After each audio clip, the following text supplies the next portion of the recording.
আল্লাহ রব্বুল আলামিন যখন বলেছেন ওমা খালাকতুল জিন্না ওয়াল ইনসা ইল্লা লিয়াবুদুন, আমি মানুষ এবং কি জিনকে সৃষ্টি করছি কেবল মাত্রই আমার ইবাদতের জন্য, যখন কেবল মাত্র ইবাদতের জন্য বলেছেন, এখন অপশন থাকে যে আমরা যে শুধু ইবাদত করি আর অন্য কাজ আমরা করি, দুনিয়ার সব কাজে আমরা করছি, তখন আল্লাহ শুধু বলেন ইবাদতের জন্য কেন? ইবাদত, একজন মুসলিমের জীবন কখনো ইবাদত বিহীন হয় না, এটাই আমি আপনাদেরকে বোঝানোর চেষ্টা করছি। মূল পয়েন্ট হচ্ছে একজন মুসলিমের জীবন, পুরো জীবন হচ্ছে আল্লাহ এবং তার রাসূলের আনুগত্যের ভিতরে। সেটা আপনি ব্যবসা করেন, বাণিজ্য করেন, যেইখানে যান না কেন, আপনি পৃথিবীর এক প্রান্ত থেকে অন্য প্রান্তে আপনি চলে যান, আপনি আপনার আল্লাহর ইবাদতের মধ্যে আপনি আছেন।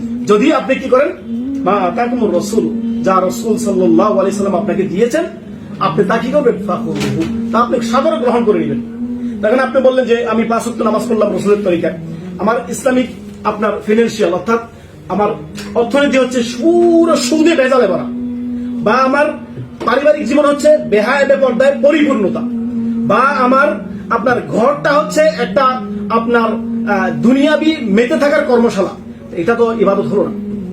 এটাই আমার মূল পয়েন্ট হচ্ছে এখানে, যে আল্লাহ রব্বুল আলামিন আপনাকে আমাকে সৃষ্টি করেছেন রব্বুল আলামিনের ইবাদতের জন্য। মানে আপনার ঘুম থেকে ওঠার পর থেকে নিয়ে ঘুমাতে যাওয়ার আগ পর্যন্ত, ইভেন ঘুমটাও ইবাদত, ঘুমটাও কি ইবাদত। সুবহানাল্লাহ। আপনি যদি মনে করেন যে রাসূলুল্লাহ সাল্লাল্লাহু আলাইহি সাল্লাম বলেছেন যে আপনি আপনার সন্ধ্যা হওয়ার সাথে সাথে মাগরিবের সালাত আদায় করে তার মধ্যে যদি যত দ্রুত খাবার দাবার শেষ করেন, ঈশা পরে যদি কোনো কাজ না থাকে, একান্তই কোনো কাজ না থাকে, তাহলে আপনি দ্রুত ঘুমিয়ে পড়ুন। তো নবী সাল্লাল্লাহু আলাইহি আদেশ এটি, এখানে এটা আপনার আদেশ এমন না যেটা আপনার ওয়াজিব হয়ে গেছে, না, এটা আম একটা আদেশ রয়েছে। তো এটা যদি আপনি মেনে চলেন, ঘুমালে আপনি ইবাদত পাচ্ছেন, নেকি পাচ্ছেন। রাসূলের আদর্শ, নবীকে আমি অনুসরণ করছি। ওমা আনহাকুম আন ফাতাও, আমি তো তরক করলাম কোনটা, ছেড়ে দিলাম কোনটা, যা নবী নিষেধ করেছেন। এই ক্ষেত্রে আমার আদর্শ হচ্ছে আমার রাসূল বলেছেন, আমরা বলেছি কি লাকাদ কানা লাকুম ফি রাসূলিল্লাহি উসওয়াতুন হাসানাহ। নবী মুহাম্মদ সাল্লাল্লাহু আলাইহি ওয়াসাল্লামের উত্তম আদর্শ কি মনে করেন? আদর্শ তো হতে পারে, বহু আদর্শ রয়েছে আপনার সামনে, বহু দৃষ্টান্ত আপনার সামনে রয়েছে, এখানে উত্তম কেন বলা হলো, উৎকৃষ্ট কেন বলা হলো? সুবহানাল্লাহ।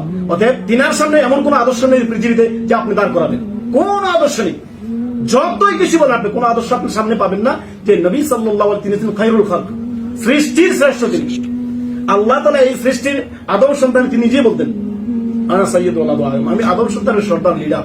অর্থাৎ সেই নবী আপনাকে আমাকে বলেছেন যে আমরা আমাদের পুরো জীবনটা হবে আনুগত্যের জীবন, মুসলিমের জীবন।